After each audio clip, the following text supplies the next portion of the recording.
One's ready. Go! Welcome back to the podcast, everybody. It's me. It's your favorite battle gnome, Peaches. We got a great conversation with you today. Retired Colonel, Marine Corps Colonel Curtis Lee. He's got an amazing project that we're going to talk about at the end, but not before we talk about our friends over at Hoist. Go get yourself some IV level hydration. It is hot. It's going to be like 105 degrees in Vegas today. If you think that I'm not putting a little Hoist in my drink as I start out my door today, you are insane. I'm a fan. I'm a fan. You're a favor. I'm a favorite. I can't get, it's part of the, it's baked into the cake here. Like I'm going to say something wrong. I want to say it right, but I just can't because I'm stupid. Go over and check out hoist.com. Use our code One's Ready at checkout. You can find them everywhere. I love seeing Hoist at my local Smith's and my local, convenience store around here. Mm-hmm. It's really expanding throughout the nation. I want to say we're a day one. We're a plank owner, baby. We've been here since the beginning with Hoist. They've been here with us. Great Americans that we love and a product that obviously we love. Shout out to Maha, Make America Healthy Again. No more dyes in those bad boys. They took them out. Yeah. So, you ain't got to worry about them red dyes. Don't worry about those forever chemicals. They've got you. Check them out everywhere they are. The 5-star punch that Jared had up on the screen there. Fantastic. Oh, yeah. It's the best. That's the best premix. That one right there. That is the peach mango. The peach mango is super, super good. I like the fruit punch in the powders. I tell this story all the time, but anywhere I travel, I open up the next time I go somewhere and I'm like, oh, look, there's like 3 Hoists. It's like, past Aaron gave future Aaron a present. Did you a favor? Nice. It is nice. So it's IV level hydration. What does that mean? It means it's going to hydrate you better than everything you can possibly have. So just throw it in. Tastes great. I can drink it in the middle of a workout. It's not sugary. It doesn't have that aftertaste to it. Tastes great. The main problem that you're going to have with Hoist, especially if you have kids, is they're going to drink it before you actually get into it. I love seeing the pictures from you and Trent's house where it's like the Hoist drop comes and it's already like, rat effed.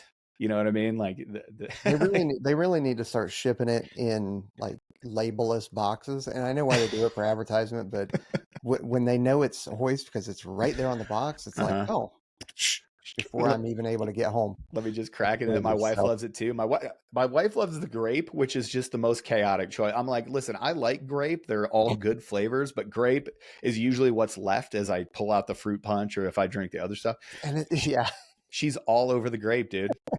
She loves it. I don't know why, but go over to Hoist.com. Yeah. Hoist.com, promo code One's Ready if you want to order online. If not, feel free to shout it out at the your respective HEB or Safeway or gas station. But also, if you guys head over to onesready.com, then head over to the right-hand side where it says prep and then partner discounts. That'll take you to all of the people that we work with, right? But specifically, head down to Modern Athlete Shrink Systems. I've hyperlinked all of these and the pictures, and they've got 3 different programs, right? One is the Warfighter.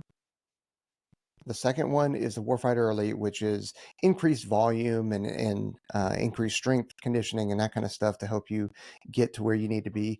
The third program, which I don't have listed, is the 90-Day Unchained. So if you sign up for that, they're going to do an in-processing interview with you over the phone or over Zoom or whatever. And that's where they're going to go into specific dietary requirements for you, where you need to be, where you're currently at. They also do like life coaching and that kind of stuff. There's no promo code for that, but let them know that we sent you because you heard about it from us. And that'll get you a discount with them on that 90-Day Unchained. So, now tell us about Curtis, Aaron. Yeah, so Curtis Lee is a Marine Corps colonel. He retired after 27 years of service. The last 10 years, he stood up the Civil Affairs program out in Chicago, Illinois. And as his transition happened, he really realized that he could affect more of the things that are going on in America through that phase 0 process. So remember, phase 0 to phase 5 is how we look at kind of like warfare, right? Phase 0 is where you're doing things to prevent those kinetic wars. And one of the things that he started realizing, especially after the fall of HKIA, we've done a lot of episodes on the fall of HKIA too, if you want to go check those out. But Curtis realized after the fall of HKIA and the influx of Afghani refugees, people that serve with Americans, there was really no path forward. Well, that, kind of flash forward, to 2022, February of 22, when Russia invaded Ukraine, 240,000 Ukrainians were displaced. I know immigration is a hot topic in the United States of America. man, Curtis Lee is a good dude, and he wants to help these Ukrainian families that want nothing more than to escape the life that they were living in a war-torn Ukraine, to come over to America and really chase the American dream in the legal way, following the process, doing things correctly. So he started Carolinas for Ukraine. You can go check it out at carolinasforukraine.org. This is a resettlement program focusing on the legal pathway to immigration to help these folks achieve the American dream, assimilate into American culture. It's a righteous program, man. We're going to talk about it. There's two things that can be true at the same time. You can feel however it is that you want to feel about the Russia-Ukraine conflict, and we've been super transparent about that. But at the same time, you can realize that there are really good people that would be great additions to America, brought here the legal way, given the opportunity to make it on their own, just like all of our ancestors did. And Curtis Lee is really focusing on that as he goes forward with Carolinas for Ukraine. So great talk with Curtis. He's a very cerebral dude, awesome Marine Corps retired colonel, good friend of the podcast. We really appreciate having him on. It's a great conversation. We hope you guys like it. That's why I'm usually really quiet. I know. Yeah. Peaches is the best at it. He will literally not talk to the guest, and then we'll start having these conversations, and then Peaches gets mad. He's like, stop wasting content. Sometimes he just hits record and you start seeing the countdown. And you're like, oh, wait a second. Peaches is mad at me. Welcome back to the podcast, everybody. It's me. It's Peaches. It's our good friend, Curtis Lee. Curtis has an amazing backstory behind him to include almost 30 years of service, if I'm correct. 29. 29. That's right. Yeah. You got it. You're winning on the podcast. I only had 22. Jared had 27. So you win for the day. Don't you try and Tim Kennedy make like you guys keep trying to do this 26.5. 25 years. 25. Okay. Well, I should know that I emceed your retirement ceremony. I should have that number in my head somewhere. So if you want to feel really old, I had 4 years at the academy, and then I had 2 years of Marine Military Academy before that. So if you add those in, it makes me even older. Yeah. Well, total military active service. There you go. Well, take us all the way back. What made you want to join the Marine Corps? It's interesting. I actually made that decision back in 8th grade. So my father was in the Marine Reserves up in New Jersey. He was with a unit that was actually called the Irregulars. And so, it's, you get older and these connections get made, right? It's like my entire career in the Marine Corps was like irregular warfare, right? But yeah, I was interested in 8th grade. And as I got a little bit older, I realized that there was this, cool place that you could go to school for free called the Naval Academy. And it sounded like a kind of a cool thing to me. But my dad beautiful was Annapolis, Annapolis is great, especially in the summer. It's a nice spot. It's a great place to visit, especially once you've graduated. When you're there, it's not as much fun, But nothing ever is. Whatever it's never. Just like my daughter just graduated high school. She's like, oh, can't wait. I couldn't wait to be done. But now she's like, oh man, that was actually kind of cool. Yeah, absolutely. So, my dad was smart enough to know, like, I grew up in southwestern Pennsylvania, very rural area, and I was doing well in school, but, he knew how competitive the Naval Academy would be. So one day he sat me down. He said, look, I'd be willing to send you to these prep schools, which would kind of help you improve your chances. And so he put down a brochure, and I think the first one was Fort Union Military Academy, and the other one was like New Mexico. And then he put down this brochure for Marine Military Academy, and I see these guys wearing Marine uniforms, and I find out that the staff are all of these like retired combat veterans, like most of them at least 2 wars, if not 3. And so of course I was totally sold. So I went there my junior, senior year, did Naval Academy. Got out in the Marine Corps. Peaches, I don't know if you were on earlier when I was talking with Aaron, but, I started out as an artillery officer. So as a lieutenant, I was a forward observer and then a liaison officer. So again, a lot of similarities to kind of your background and everything. And then I ended up being in logistics as a reservist when I got out. And the last 10 years or so of my career, I went into something called civil affairs, which I'm sure you guys are familiar of.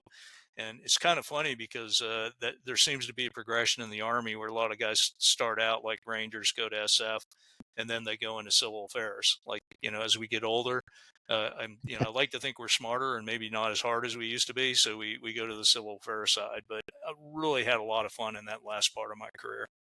Yeah, we talked about it a little bit. It's almost like when you get older, like when you're young, all you want to do is get into gunfights, right? So that's like Yeah. phase two, phase three of war, like active kinetic war. Then you get a little bit older and a little bit wiser, and you go, hey, wait a second. I can actually avoid all of those gunfire, like those gunfights. So let's, like, for us, like, guys start realizing global access is really cool. For you, civil affairs, PSYOP, kind of those phase zero operations. The older dudes are like, hey, wait a second. Yeah. I can affect this process. I can still get those wins non-kinetically way earlier in the process. Let me do that. That Yep. seems interesting. Yeah. And the funny thing is, like, everyone thinks of civil affairs as like handing out soccer balls and gummies to the little kids and everything.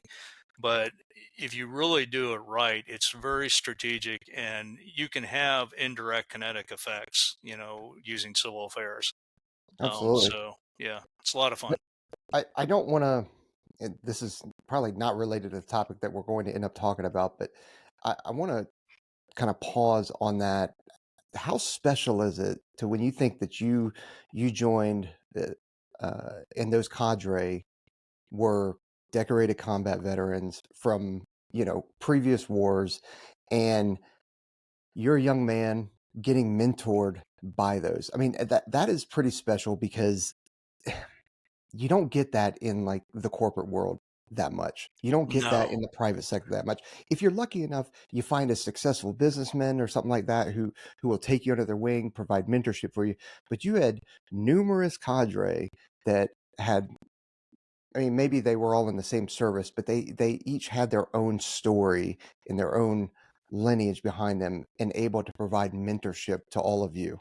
Like that's pretty awesome. Yeah, Peaches, as I get older, you appreciate more and more just the pure luck of being in the right place at the right time. But you're right. I mean, my football coach, Tom Morton, I mean, he's like a legend down there.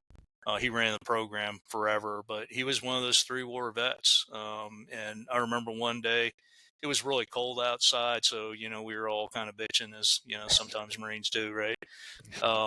And he just looked us cold dead in the eyes and just said, "You have no idea what cold was or is." And he's like, I was in the chosen reservoir, and he almost never talked about all the combat experience he had. But I think he had several Purple Hearts. I mean, he was just a hard ass. Looked like a poster Marine, yeah.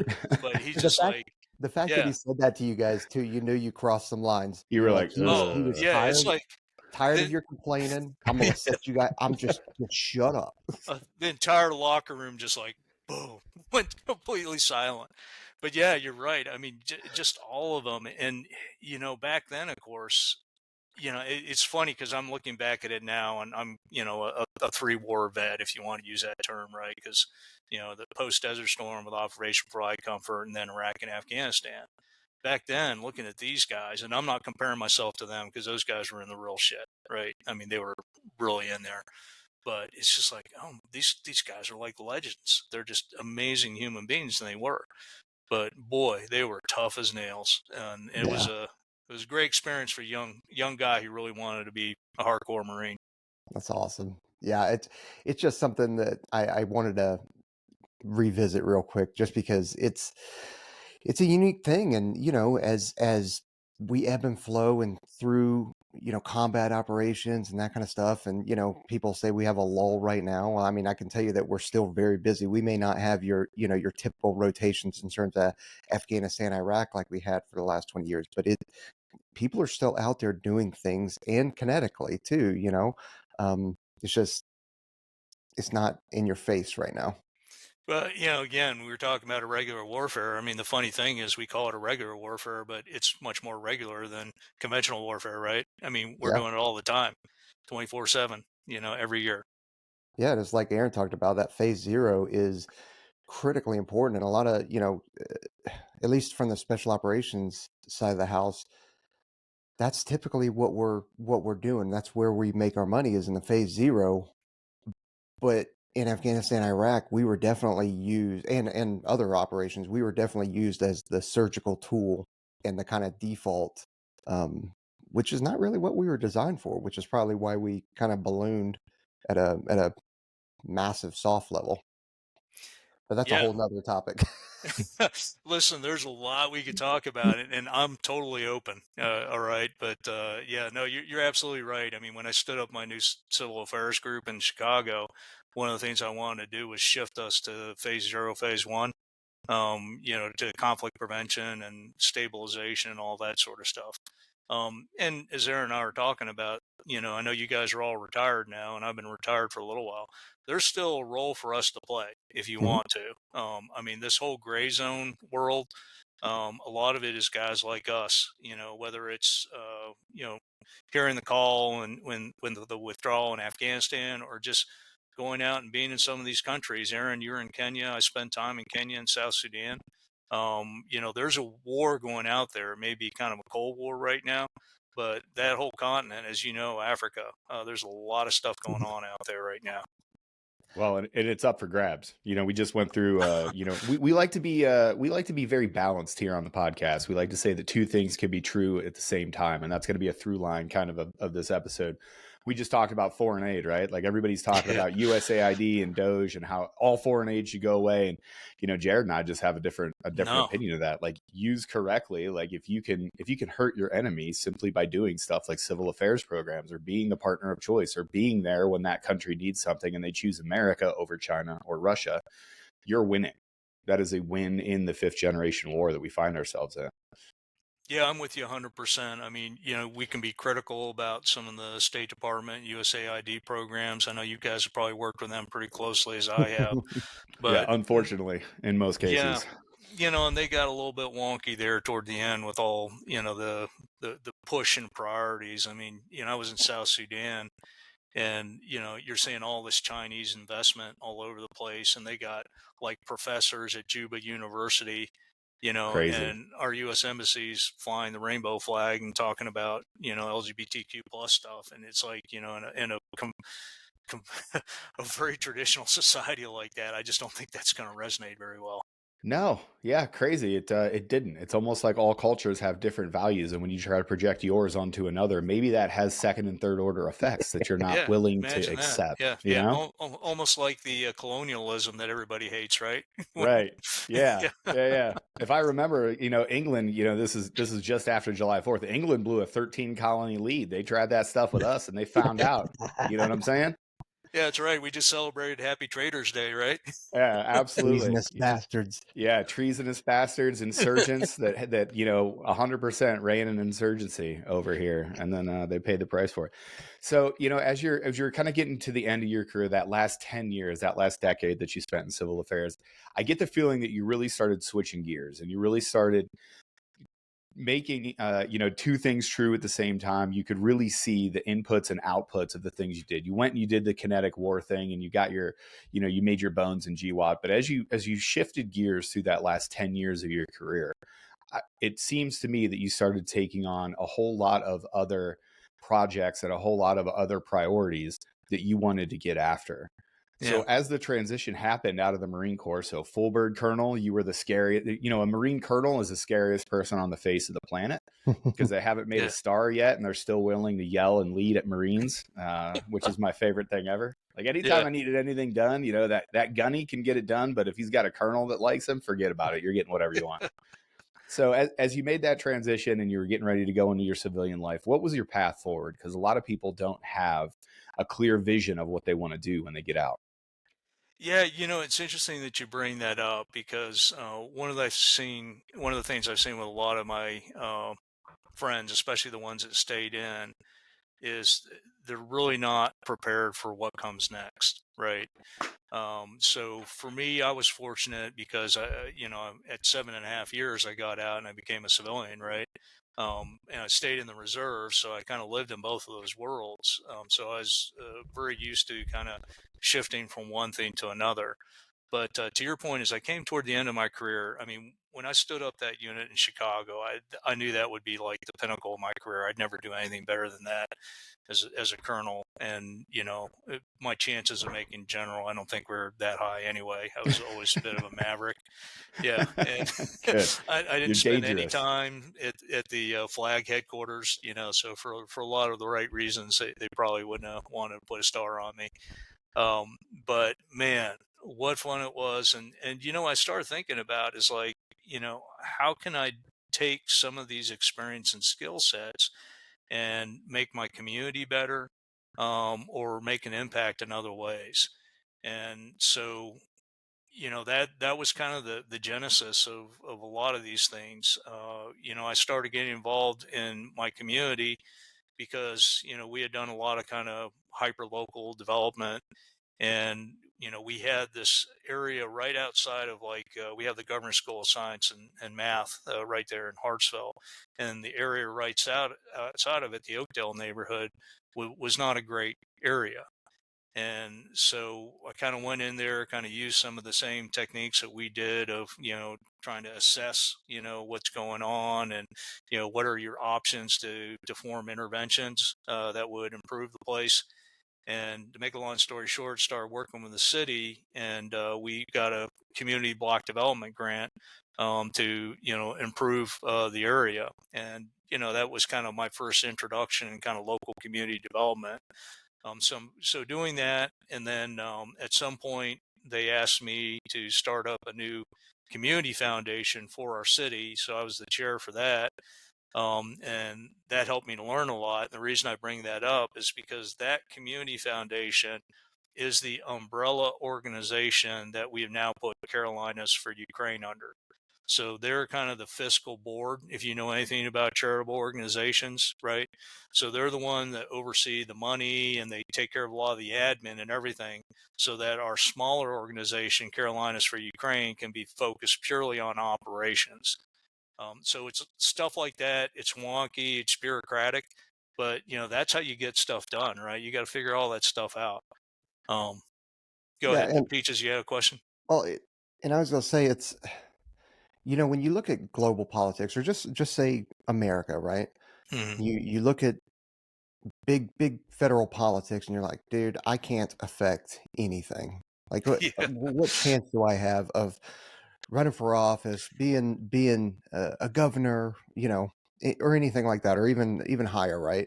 yeah, Um, but the way you really affect change to most of us is you get involved in your local community, and you start, and whether that's, you know, education board stuff, if that's, it could be as, not that I'm a big fan of HOAs, because I'm not, yeah. but it could be as little as that, and it's just getting involved in your local community to affect change directly around you and to the folks there, and then it just grows, and that's kind of what you guys have done with this organization, right?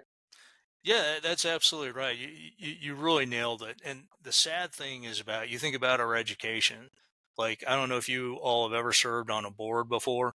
Robert's rules, all that stuff. I mean, none of us got trained on that, right? And like for me, for a lot of people, probably your first experience was like on a church committee, and then maybe Right. being an elder. But that's the stuff that really makes a difference. And the great thing about it is it's not the government, right? It's like volunteers getting together, seeing a problem, and going out and fixing it. So one of the many things I think we could do to improve civil society is just get people more involved in that. And then charitable organizations that do good, quiet, behind the scenes work, not the ones that are out there arranging protests and stupid stuff like that, because that stuff rarely really makes a difference. But the power of local organizations. I mean, your city council probably has more of an impact on your life in your hometown than any of the stuff going on in Washington D.C. Yep. And yet, My HOA, if I got yeah, on the board of my HOA, it would provide me better daily life outputs than it would if I got into the larger architecture of politics in Nevada. Like, that's a true statement. Like, just being on your school board, like, we're huge advocates of it here. And something that we always like to say is, like, don't be passive.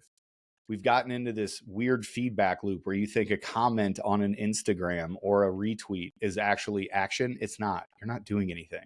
Like, go out there no. and be active. Be an active part of the citizenry. Yeah, do the hard work. And like I said, some of it's bureaucratic, some of it's wonky, some of it takes time. You can't, go to a weekend protest and change the world, right? I mean, you got to put in the work. And you got to build relationships too, right? Don't yell and scream at people. Have those quiet, tough conversations behind the scenes. Win one person over at a time. Which, again, that's back to kind of the topic for the discussion. That's a little bit of the way I view this whole thing around the Ukrainians. It's like, I'm not going to sit here and rail against like, oh, this is like horrible. We should be doing this and that for the Ukrainians. What I want to do is like just have a conversation, because I actually think what we've done with this program, trained over 240,000 Ukrainians. I mean, they are like the kind of people that we really want to have in the Hmm. U.S. I mean, they're highly educated, strong family values. They love America. The ones that came here because they saw the opportunity for them to be successful. They didn't come here for the benefits, because they could do better if they stayed in Europe for that. So, for certain causes, it's like you got to figure out what's the right message, what's the right pathway. And I think what you guys are doing with the podcast is really, really the way to educate people in the future. Because the news, whichever side you talk about, it's all about sound bites. It's all about the other people are evil and they're the devil and everything. It's like, no, no. I mean, this is America. Let's have real conversations, and we don't have to agree on everything. But, there's a lot of great solutions out there if we're looking for You're right. We don't have to agree on everything, but funny enough, if you actually don't yell at people like you talked about and actually just have a conversation with people, I think most people will find it. What was it? 80% of topics that you actually agree on. Like It's you it's the actually horseshoe agree on. theory of them. politics. Yeah. Yeah. Everybody is really close on that horseshoe theory. Yeah. Like when you start talking, you're like, wait a second, I want those things too, and I don't want those things. You're like, wait a second, are we friends? Hold Yeah. on. Did we Yeah. You did want we to go just do karate in the garage? yeah, Yeah. heck Yeah. yeah, I do. Here Yeah. all It's this like time I thought you were a doucher. You're not a we're doucher. allowing the tales of the distribution to drive the narrative, right? It's Mhm. like the Right. extremes on both sides. And, the majority of us are in the middle. We're like, hey, listen, I just want to have a good life. I want people to feel good, and we want to do good things. Yeah. So your entire military career, to include standing up, the civil affairs in Chicago and moving through and your transition and finding another purpose, you found yourself really caring about these displaced families. You said over Yeah. 240,000 families from Ukraine. How did you become formally involved in Carolinas for Ukraine and the overarching project that it supports? Well, I'll say this much: it really started with some of the efforts we made after the withdrawal, the precipitous withdrawal in Afghanistan. You can say Um, retreat. y- We yeah, are very we are listen, we had friends on I was telling you, we had friends on the ground. Like we are no fans of it. I'm still waiting for some accountability. Not a single general got fired over that. We oh had yeah, friends that unfortunately lost. Our friend Sean Hurley that just retired, he was the Mm. team leader there.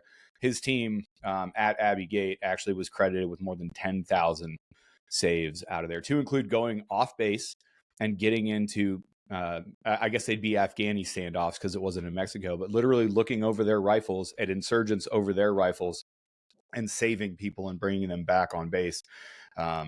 Those stories are insane and no one's ever heard them. And the fact that they lost 13 service members on the way out, like, you don't have to say it because you can protect your intellectual integrity. I will call it a retreat and an abomination. yeah. It was I agree 100% with you. And for me, it was a seminal moment, almost on the same level of 9/11. For us personally, because I spent a year over there, and then afterwards, actually, I just left the corporate world. And a friend of mine who is a stabilization advisor in Afghanistan, his name's John Gerlaw. He had formed an organization called Team Afghan Power and was doing, some charitable work in Afghanistan, going to like these remote villages, trying to use renewable energy as a forms of stabilization. So he, out of the blue, asked me. He said, hey, I'm going to the Panjshir Valley. This is 2019, right? I'm going to the Panjshir Valley First of all, to pass. No thanks. yeah, yeah. I mean, there Yeah. was, Sounds and dangerous. well, and of course there were no coalition forces in the Right. Panjshir Valley at that time, right? But it was kind of a great opportunity. I always got along with John. He's one of the guys I always wanted to do something with, and so we went up there to the Panjshir Valley for 2 weeks. Alone and unafraid kind of thing. past Bagram on the way up there. So that was interesting because I'd never been to Bagram. We didn't go in the base, but some amazing people trying to do some amazing stuff. And then, of course, then we have this disaster that occurs.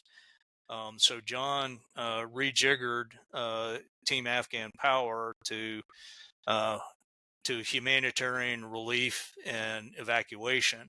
But by the time, because it took time legally to do this gets back to the bureaucratic stuff we talked Mm-hmm. about, right? You got to know how to do this stuff right? Um, you know, Biden had already declared, we gotten everybody out that we needed to. And then if you guys remember, we were never officially threatened, but if you remember, there was a lot of letters going out and people like, oh, you're doing human trafficking because you're trying to get Afghans out of a war zone, or, all that stupid shit that was going on.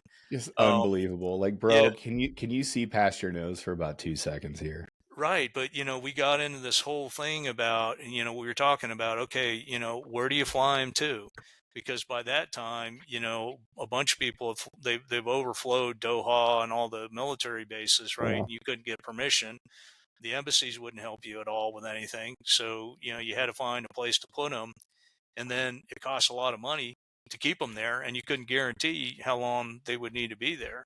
So there were a lot of logistics stuff. But the longest pole in the tent that we talked about was the actual resettlement piece.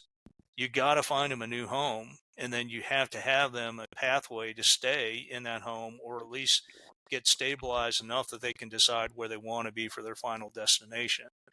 And so that's what really got me thinking. So fast forward, February was it 2022 comes up and Russia invades, and probably 2 or 3 weeks later, an elderly couple show up in Hartsville, little Hartsville, South Carolina.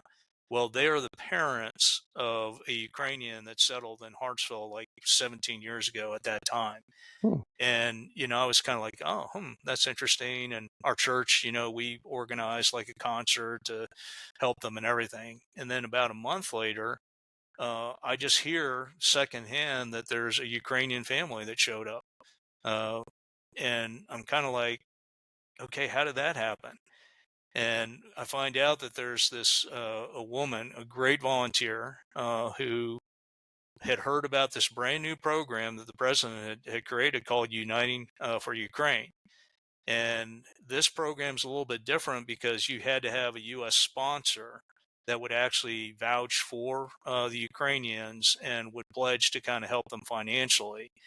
And basically, once you went through this process, these people would literally fly in to the nearest airport. Your sponsor or whoever would pick them up, and then that was it. That was resettlement. So I'm coming from this lens of everything that we were thinking about with the Afghans, like, remember how we brought them to American bases? They stayed on the bases for weeks. They did all this education and training. They made sure they had all their benefits, everything. And then they picked a place to resettle them. So, it was a big deal, right? And I'm thinking, this is great, but it's not so great because, like in the case of this particular sponsor, she hadn't done this before. Like, how would she know all the sort of things that you need to do, right? Um, and so in my mind, I was thinking, okay, there's a real need here because we'll probably have some more come in. But it's also a huge opportunity for us because we're in rural South Carolina. And even though South Carolina is growing like crazy, most of the people moving to South Carolina are going to, the beach, Charleston, or the upstate, the big population centers. Whereas the rest of South Carolina, which is predominantly rural areas, is not growing. So to make a long story short, again, with my experience in the community foundation, us doing this before, I'm like, let's get a bunch of community leaders together. Let's talk about this. Let's see if we're interested in instituting some kind of program, resettlement program. And to make a long story short, we did it. So we brought in 30 Ukrainians and 10 what we call family units over the last couple of years. Probably would have brought in more, but again, the bureaucratic piece of it kind of caught up to us. The first year was like really good. USCIS was pretty responsive. And then when they opened up the program to the Cubans, Asians, Nicaraguans, and Venezuelans, it's like all of a sudden things, kind of really slowed down. But no, You aren't kidding. that's a story. Hartsville is definitely rural. I mean, I'm from Columbia, so like Yeah, I saw that. yeah, like I was Well, wondering when if you you guys were going to make this Gamecock connection. You know what I'm saying? Like, go well, Gamecocks. there is Clemson there too, so you have to be careful, right? Yeah, You how got a dare you? 50-50 chance. How dare you? Yeah, but if you're from Columbia, I'm guessing you're a Gamecock fan. yeah, for sure. Yeah, great. I did not Yeah. attend, but I definitely am a fan.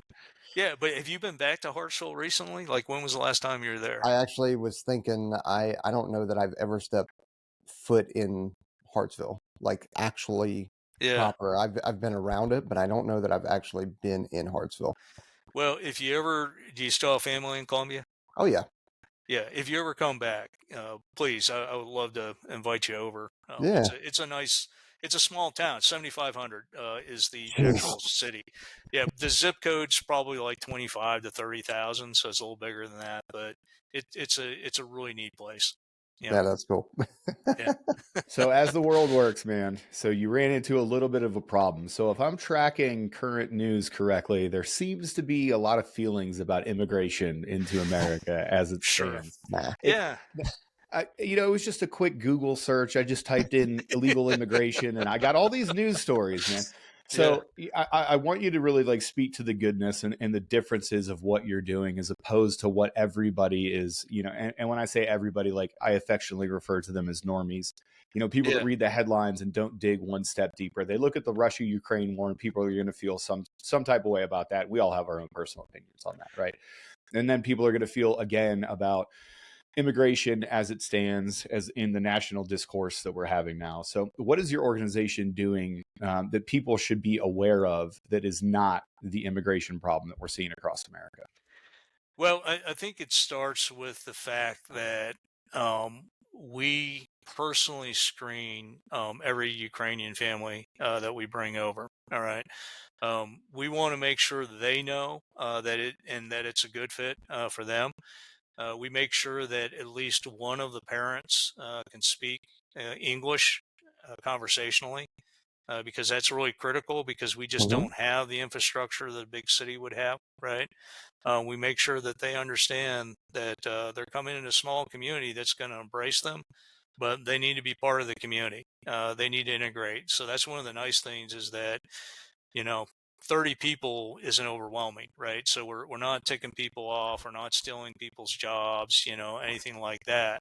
But it also means that they can't create like their own little neighborhood or cluster.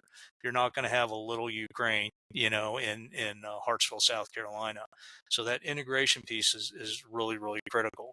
And because as I mentioned, the people that come over here don't come over just for the free benefits, right? Because they could get that just staying in Europe or somewhere else. I mean, so most of these folks are very entrepreneurial, highly educated, engineers, whatever, and they got great work ethic. I mean, I actually have to slow them down when we first come over. It's like we tell them, look, give yourself a few weeks here because you got to get your kids into the school, you got to get your health care, all that stuff set up, like, and you got to get acclimated. South Carolina is not Ukraine, especially in the summer.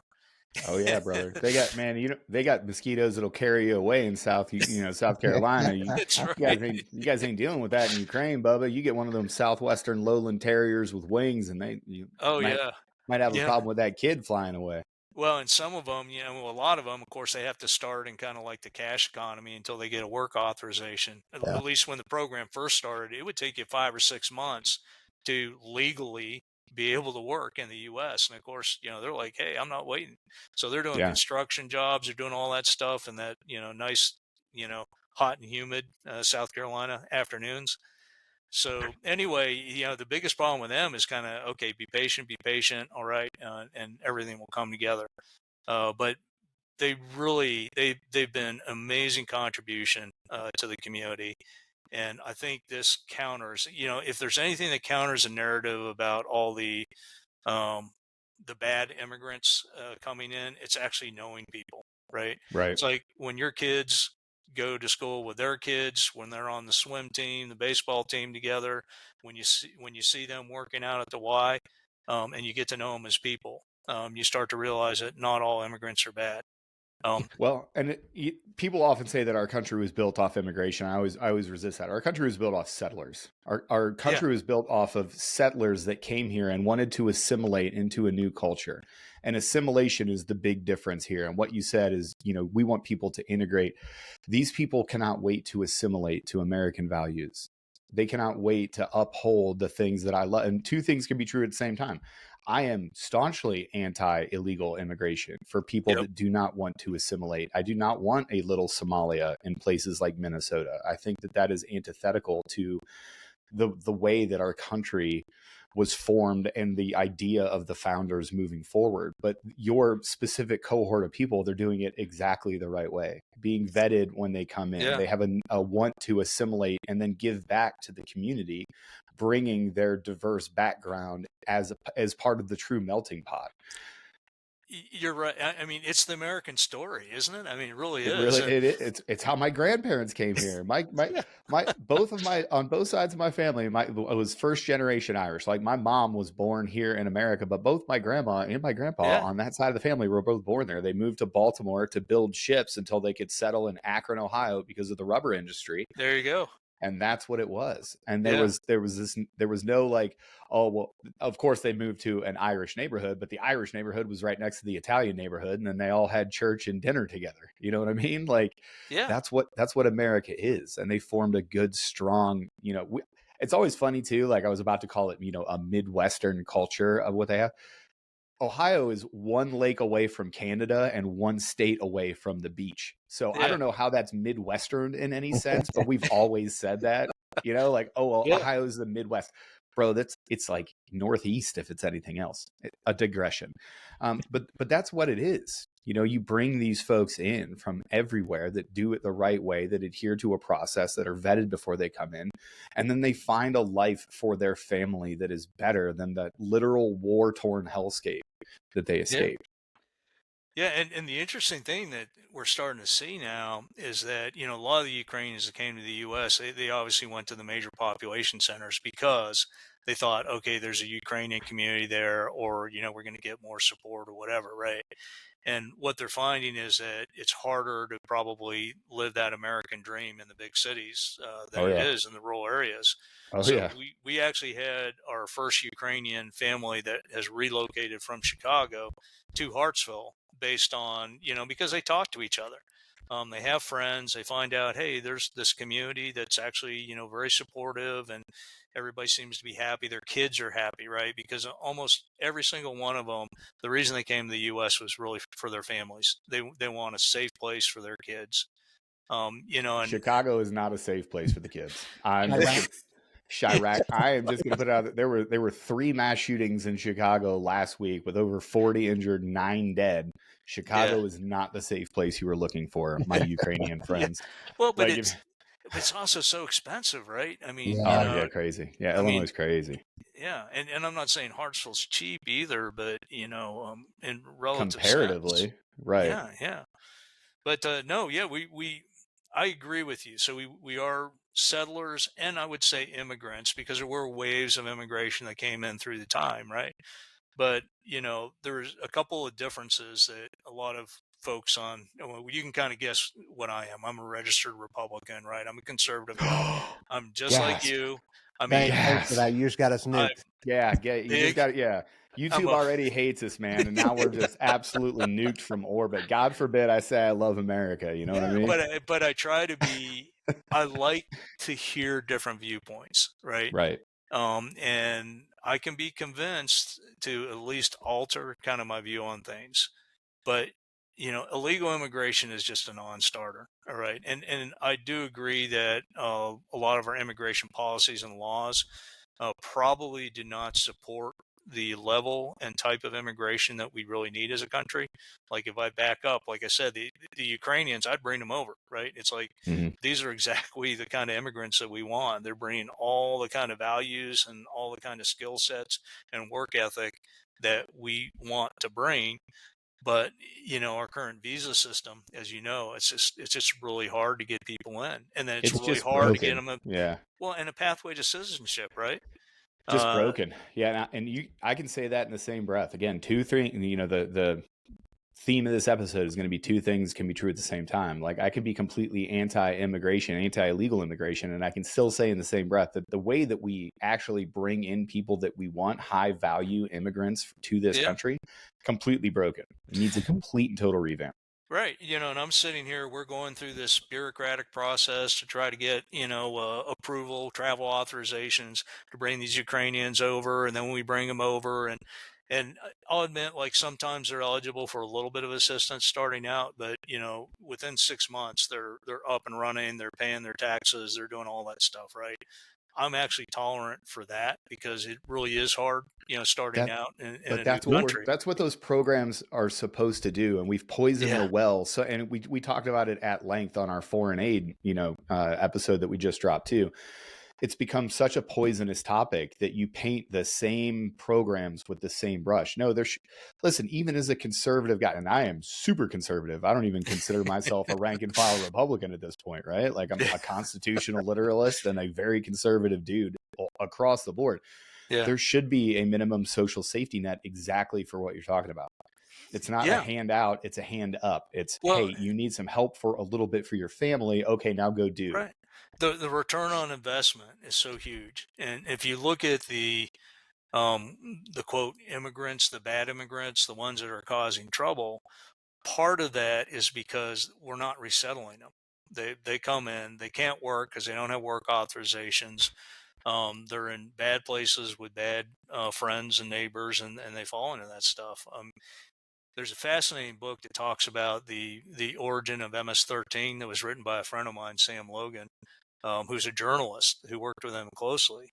And one of the things they talked about was a lot of those original gang members, they were like the original children from the families that moved up. So they left their original child, back in wherever, Honduras or wherever. Then they came to the U.S. to kind of make it on their own. So by the time they made it on their own to bring that original child back, now that child is like almost a teenager, right? Mm-hmm. And they don't even fit in the family. The family doesn't even treat them like, they're part of the family. They don't speak the language. So there's no real resettlement. So what do? They find another family, which is the gang, right? Yep. So doing resettlement the right way, doing immigration the right way is absolutely critical. And that is what makes us unique in America, because you go to Europe, no offense, everybody loves Europeans, right? But they don't resettle very well. Do they, Curtis? It's a fun place to visit. I mean, yeah. As Aaron and I both lived in the UK for quite some time. I think, Aaron, you had 3 years over there, 4 years? 4 years. Yeah, but like 3.5 years. I spent 8 years over there straight, and I have, in my family, I have, English citizens. Yeah. Dual citizens now, and I loved my time in the UK. I had such a great time, and it was very different back then, though, because there's been rapid change in the UK over recent years, and it's sad to see. And part of that is because they didn't require assimilation. They're just, and there's so many refugees coming over. And I'm going to, are there some legitimate ones? Sure. Is it an invasion? Yes, it's more of an invasion than anything, and it's happening in France and in Germany as well. It's just that I'm a bit closer to the UK, so it's not great to see. And there, there's roving gangs of military age men that are just being women and kids. Now we're nuked. I was hoping you didn't say the R word, but I was like, crap. That's right. I can't say the R word. I forgot. You have to be an internet kid, and you have to say grape. That's what you have to say. All right, I will bleep that out. Now, like we've already talked about this, but Peaches has a real chance of being apprehended when he goes back to visit his wife's family in England. He's got a real chance of being tuned up for some of the memes he's been putting out. So Peaches, we got to protect you a little bit, brother. I don't want to. Yeah. You know, it's every retired guy's dream that one of your friends, like, you have to like get the team back together for one more Gotta big come mission. get me There you out. go. I don't want to Yeah. have to get the team together to come get you out of some UK prison. I will. I don't Yeah. care. They Yeah. don't even have guns over there. You know what I mean? Yeah. If I end up a prison, I'd go to Italy. I hear the food's great. You know, Yeah, It's I yeah. mean, pretty. yeah, Yeah, yeah. it's completely different Accommodations too. are probably like, You don't put on any weight. four-star hotel. You know. Yeah. That Don't go to El Salvador, homie. That's the one you don't want to No, go to. but man, what has that guy done there in El yeah. Salvador? I mean, From one think of the about most it. They dangerous had, places on earth to one of the most people will say it's like the safest place on earth. That's not true. It's still, I mean, it's yeah, not that safe. yeah. Well, But I'll tell you what, the turnaround of that specific country has been absolutely Yeah. insane. And it's because, oddly enough, he values immigration and assimilation and all these other things that he wants to do. yeah. Yeah, so going back to that kind of civil affairs kind of approach, I don't know if you ever heard the story, but one of the things that they did was he hired people to go around to the cemeteries because all of the gang members, like their tombstones would be like, they would have gang symbols all on them. And there was kind of a real sense of pride about it. So they would actually desecrate the monuments. And what it did psychologically is it broke because that was a symbol of power too, right? Like these were the Mhm. revered warriors, for the gangs, and to just see that, the government said, we're not putting up with that crap. I mean, kind of like Giuliani and the whole graffiti thing, in Oh New yeah. York City. The broken window strategy. Exactly, but it has a psychological effect, and then you start locking them up, and and putting them in kind of a humiliating position, which again, of course, we would never do in the U.S. But Never. Our you suicidal empathy prevents us, my friend. yeah, We have the barbarians are at the gate, and we're wondering how we don't offend the barbarians at this point. right. So what's next for Carolinas for Ukraine? I'm going to pull the website up here so that people can talk about it. Sure, But where sure. do you see this going? And most importantly, how can people support and help? Yeah, so let's get to the crux of the discussion. The main reason I really want to talk to Americans about this is because, as we said, we've got this program that I actually believe is like the model program for illegal immigration going forward, which is great. We brought the Ukrainians over. I'm in support of what the administration did originally, which is to halt the program, pause them, so that we could investigate them and make sure that it's being done correctly. Are they really doing background checks? Is it really being effective? And I feel that when they're done with that, they'll decide that this really is a really great organization. It's a great program. It's the right way to do immigration, right? Um, as you have heard in the news, some of those programs actually were not just paused, but they were outright canceled. And there was talk about not renewing any kind of extension for parole. So they can't stay here anymore, right? So the main program was the Cuban, Haitian, Nicaraguan, Venezuelan one, and there's a lawsuit about that, and blah blah blah. All that stuff's going Of on. course there is. Right. Now, the administration has not made a decision on the Uniting for Ukraine program. And in fact, in a difference with the other programs, President Trump was actually asked about this in a news conference, and he basically said, "Hey, I'm aware of it, and this is going to be my personal decision." So it is literally the president's decision. But kind of looking at the news cycles, you probably notice he's been kind of busy for the last few weeks. So he's got a lot of high priority stuff going on. Um, I believe unintentionally what's happening is that because they've kind of paused everything and they weren't really kind of renewing the paperwork. Now there was another law case. I think it was out of Massachusetts where they're being forced to start processing some stuff again. But these folks, when they came over, they were under humanitarian parole for 2 years, right? So they have to either extend or they have to apply for another kind of status that would allow them to stay. Well, those things are expiring. And one of the biggest ones is your work authorization. I mean, you can't legally work in the U.S. without a work authorization, right? And because the Ukrainians are law-abiding and they're good people like you and me, if their work authorization expires, they kind of feel like obligated that they need to leave. because they aren't going to hang around if they can't work properly, right? And they don't want to put their employees in an awkward position too, because they're, or employers, I'm sorry, their employers in an awkward position, because they could get in trouble for having people on their roles that don't have work authorization. So my big thing is just, let's find a way to allow these Ukrainians to stay for now. They don't have a place to go back to, right? I mean, Ukraine is still under war. You just saw Kyiv had one of the largest attacks. Just what was it, yesterday or the day before? So they truly are fleeing war. Some of these other countries where they had similar programs, yeah, things aren't great there, but they're not at war, and they could go back, right? That's really what I'm focusing on right now. Now, it could take the form of just kind of a blanket extension, until things get better.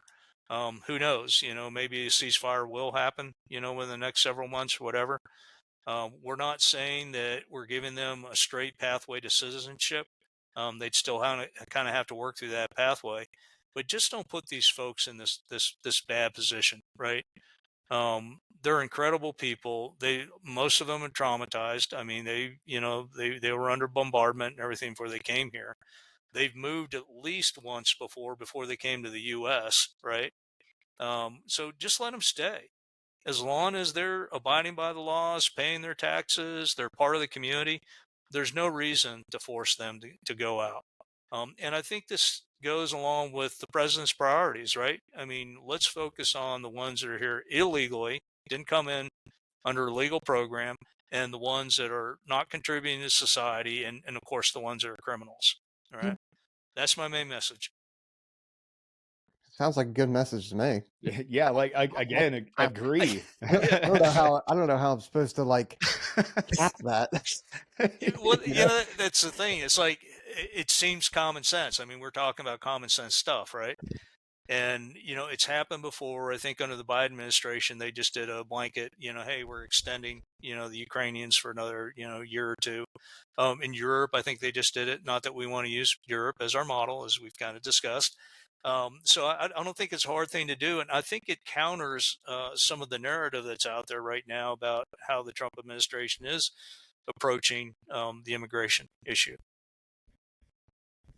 Yeah, I mean it's the hot topic right now that I mean you open up X and everything. I mean there's some other topics for sure, but Yeah. I mean immigration is definitely the hot topic right now that it just gets misconstrued constantly because if you just say, hey, I'm even, Aaron was very good about saying it the entire time. I'm against illegal, Yeah. immigrants and that kind of stuff. But as soon as you say that, they're like, "What? You don't like immigration?" It's like there are differences. There are so, and you're just Yeah. you're doing it on purpose, which Right. I think people are, or you're just not hearing me. It's illegal. Well, You're you forgot about the third option. yeah, Right. Is Right. is that Right. they're Right. Yeah. super stupid and Well, well, it's that retarded. too. You it's know what I mean? yeah, it's not illegal. It's undocumented, right? Yeah, Of yeah, course, of and course. they're migrants too. Let's play Yeah. our semantic games Yeah. here and change the words of which we all Yeah. agree on meanings for the literal last 200 years that we've Yeah. been here, and let's start But talking about different stuff. just the craziness of it is, you think about, like, I've had this conversation with some of these Ukrainians. So they went through the legal process. They had to apply. They had to put their financials out there. Hmm. They had to get background checks, all that sort of stuff. Find a sponsor. They go through all of that, and they come over here. And like I said, they have to be eligible. If they get any kind of support, they get support from their sponsors or their own money, right? Um, but then alternatively, they could have gotten a ticket to Mexico City, cross the border, gotten free cell phone, free healthcare, free, depending on what state you went to, right? Yeah. And so it does. It creates this kind of crazy thing of, like, you know, why would someone go through the legal process when it was you had more benefits if you came in Someplace illegally? It else. was crazy. It was absolutely insane what was going on. Well, and to your point here, everybody that you're talking about, these cohort of people, that's exactly the opposite of what they want to do. They don't want to use the assistance that's ticking everybody off. They don't want to be on the government dole forever with no exit ramp. They really want to make their own way and achieve the American dream. It really is their goal and their end state. So everybody go over and check out carolinasforukraine.org. That's where you can find Curtis's project. You can find a donate button on there. I had the website up for you earlier. Curtis, we want to say thanks for coming on. We'll leave it to you to kind of close this out and give whatever message you want to give to the listeners. Well, again, first, I really appreciate the opportunity for me to speak through you all.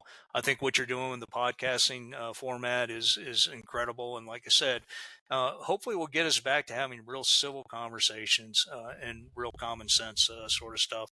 A lot of other topics we could talk about. So, let's keep thinking about that.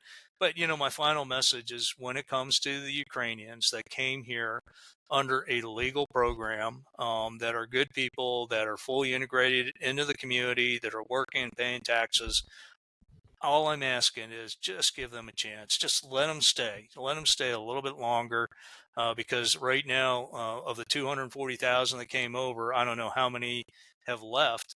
Not because the government has forced them to, but just by default, every time that their permission to stay or their permission to work expires, you put them in this situation where they have to make a choice to leave. So that's all I'm asking. If you support that, talk to your senators, and just tell them that you're in support of letting the Ukrainians stay. That's my final message. Appreciate it. Yeah. Curtis, Okay. Can't say thanks enough. Thanks for bringing some much needed nuance to one of the bigger topics that we're talking about today. So thanks for your time. Thanks for your work. Everybody go check out carolinasforukraine.org and see if you can support this great organization and see if you could just be a little bit better of an American today. That's all I'm asking. Be active in your citizenship. It's not a passive endeavor. Go over to onesready.com. You can check us out. We got the link tree on the Instagram page and the YouTube page. You can find us everywhere we are. Curtis, thanks so much for coming out. And we're done here. All right. Appreciate it, guys.